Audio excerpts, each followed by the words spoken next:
Good morning. So I made breakfast this morning. Just a little bit of eggs, as you can see here. Now today's going to be a back day, and those are always a lot of fun because I love training back, getting that nice triangle, making myself look like a Dorito. What flavor Dorito though? Probably those really good. Do they still make these? I haven't had Doritos in a long time. Those ones that are like Buffalo Ranch flavor. Oh, those are amazing. But anyways, today we are training back and gonna focus a lot more on pull-ups because I want to get the wider girth as opposed to just making it really thick, if you catch my drift. Obviously there's gonna be some straight rows to get a little bit of thickness in the back, but I want to make myself a little bit more wide to match what I'm trying to do with my delts. Obviously I'm gonna get a coach to look at this to see if it's going too wide, maybe get a little bit more thick, but right now I think I need to get my lat spread out more as opposed to getting the back out more, if you know what I'm saying. So a lot of pull-ups, some rows, lat pull-downs, the whole shebang. Like I said, I love training back because I love the variety of it. It's not just a few pressings and pullings, it's a lot of like different variations of things, and even a little bit of lower back I'm gonna do some spine extensions, maybe a little bit of cheat deadlifts like Romanian style. Not too heavy, obviously, because I don't want to mess up my back. But I'm looking forward to it. Now, don't worry, I cleaned this last night. I'm gonna take my coffee, gonna eat my breakfast, and then we're gonna get this day started. So one last thing I'm going to try with the baking soda is just adding the beetroot powder with the pre-workout and the baking soda. Drink all of them at once and getting it all done in one go. If I still can't handle the flavor, then I'm just going to say I'll take the benefits of the beets, the pre-workout, the creatine, and everything else, because the baking soda, with how that tastes, and it just doesn't seem worth it. And yesterday I could feel it on my stomach the rest of the night. So this is the last shot.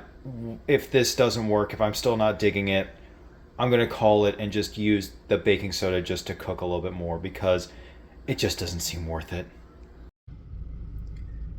So to answer a question of why my hair looks so oily today, it's because last night I added in some hair oil, which I do that every other night.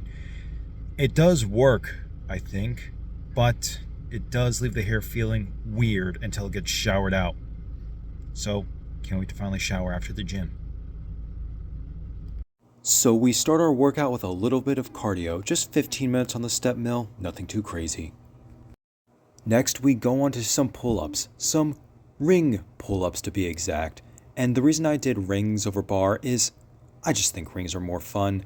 Sure, you can get a wider grip with the bar and then get that Dorito shape, but if you know how to do it, you can do some fun tricks with rings. Switching over to some seated rows on the cable machine. Now, preferably I would be doing the one where it's individual hand, but this one was open and I still got an awesome pump. Like, look at that back, just a nice squeeze. And hey buddy, how you doing? Nice squeeze, back and forth. It's a lot of fun. Now, like I said, I prefer the one where I can do individual hands more isolated so I have more proper control, but this works. Next, we are on to my favorite back workout, which is the lat cable pull down. The reason I love this one so much is because it really helps get that Dorito shape. This, crossed with some wide grip pull-ups, man, that back is going to feel that pump and you're going to look like a butterfly with those huge, beautiful wings. More than what Red Bull will give. And of course, I added in another rowing motion. I know, I'm doing way more rows than I said I would, but that's okay because just look at that back. Look how much muscles are being used here. My rear delts, my traps, and even my Christmas tree. And as you can see, it's not a lot of weight, but doesn't need to be. With this one, I go for reps, solid, functional reps, to make sure I get it almost to my chest or face as possible. These face pulls, or chest pulls in this case, are spectacular and very underrated. Ho ho ho ho, look at this cute shot I have going on here. I just had to add in one more lat pull down before I ended the workout, making sure I got it all the way to my chest and then brought it back up. Pause, back up, down, pause, back up. I feel as though this really got my back that fire it needed before I ended my day. So I just finished my back workout for the day and it felt amazing. However, I did not do my Romanian deadlifts nor all the workouts that I wanted to do. At a certain point, my stomach just felt so weird and sour. By the way, that bag back there isn't trash. Those are actually donations for my church, and I still have to drop them off. But to discuss the workout a little bit more, I don't think I'm going to be doing that baking soda anymore. I don't think I am. I don't think I can.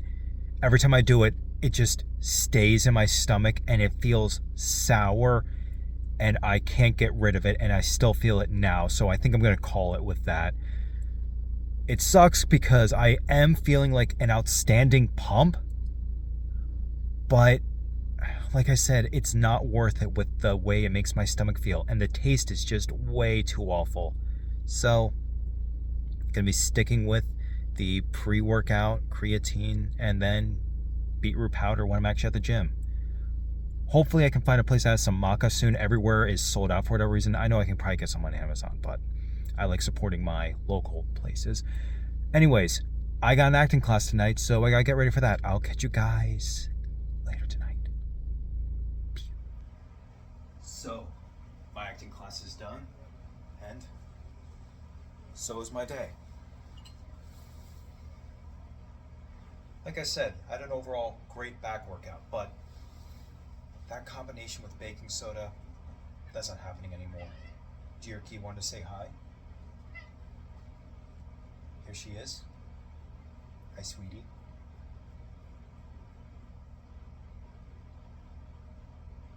She's getting herself comfortable.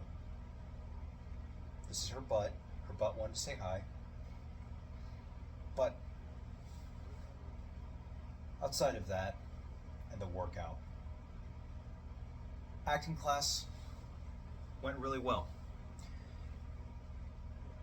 A lot of it was stuff we went over last week, but how we did the script was each person did a line, but we did it 3 times and in different tones, mannerisms, and things like that. It's a dramedy script, even though a lot of the lines aren't really dramatic. A lot of the lines are still funny. I love these exercises because it lets us dig deep into figuring out how to deliver lines in different ways. And one thing that actually got brought up was knowing how your character is supposed to respond to things. And it doesn't just go down to knowing what the script says, it also goes down to knowing what the character is. Like, our teacher brought up how, oh, who ate my Lucky Charms? And then you respond in a sad way because you feel guilty, or in a sarcastic way because you really don't care. But one lesson she talked about was you have to know what your character is. Is your character more shy and quiet, and they genuinely would feel guilty about this?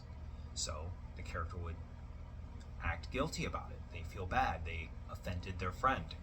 They wouldn't be like, oh yeah, I ate your Lucky Charms. What of it? No, you're probably gonna say, oh, I ate your Lucky Charms. My bad. I thought they were for everyone. I'll buy a new box. Something like that. I mean, obviously that's an improvised set of lines, but I like being able to go over lines over and over and over again and have them in different ways. There's also an exercise, one-liners, where you get one line of dialogue and you have to perform it in a very specific way. Now, they don't tell you what way to do it. You kind of have to make it up on the fly. And one thing that they told me was never do it the same way twice. Like, obviously, if you're doing it and you're recording it, there's going to be the one solid way of doing it. But if you're in a class or if it's for like a demonstration, try and find a new way to do it over and over and over again. Because if you do one thing one way constantly, that's how you get typecast, and a lot of people don't want that. For some people, it actually works very well. But you want to be able to show your range, and in order to show your range, you have to be able to do things in different ways. Like, see how she's doing it? She's an award-winning actor, folks. Or actress, I'm sorry. I know princess, I know. Oh, I offended her. But I love acting class. It really, outside of just lifting weights and all that stuff, it's another way to kind of escape for a little bit. Obviously, acting's a job. It is a type of schooling, but when you're not doing the auditions and stressing out about submitting and all that stuff, acting can be very fun. It can be very rewarding. And like I said, that's why I like going to the acting classes. This one was virtual, so I couldn't get a lot of footage from it. I mean, I couldn't get any footage of it. But even then, like, what I like about the virtual classes is that you're confined to this space. You don't have an entire stage like you do in most acting classes in person, that is. You are very much confined to your block, to your little square. And it teaches you how to use that small of space, because if you are recording an audition, you don't have an entire room. Heck, even in an in-person audition, you won't have a lot of room either. You have that very specific space they give you, and that's what you have to work with.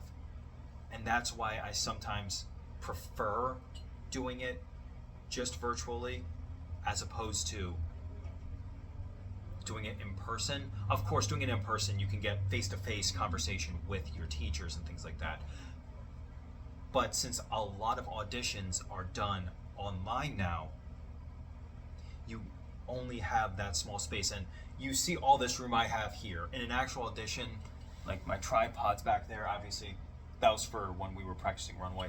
But I only have my little small square of bedroom to record my audition. I don't have this much space. I can't use this much space. You only have like here to here traditionally.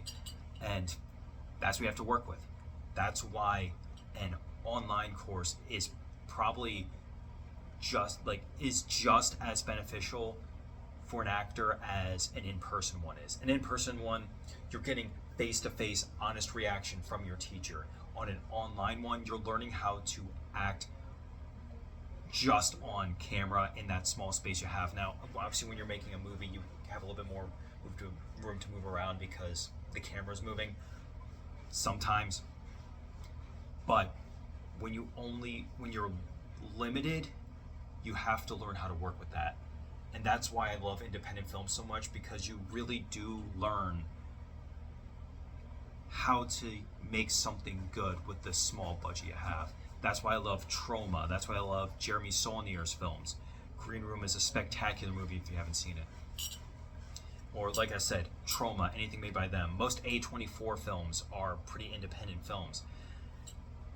And when you learn how to do something on such a small budget, you have to know what you want to make first, and then you worry about the budget. Or you have to know the budget you have, and then you have to know what you can make with that budget. And people have made some pretty spectacular stuff, and some of the most rewarding film experiences I've seen have been the smaller stuff, because they have to be a little bit more personal than a big budget film. Big budget films are a lot of fun, obviously, and there are some great character films when it comes to big budget movies. But to see the little ones, the little character driven stories, those are the ones that really get them. And similar to how you have to learn how to make a movie on a small budget when that's all you have to learn how to act in a small little square. Like, you have to pretend you're a mime and you can't break out of that box. I don't know how to mime, but you catch my drift. But hopefully someone, if you have an interest in acting, know that an online class is just as important as your in-person ones.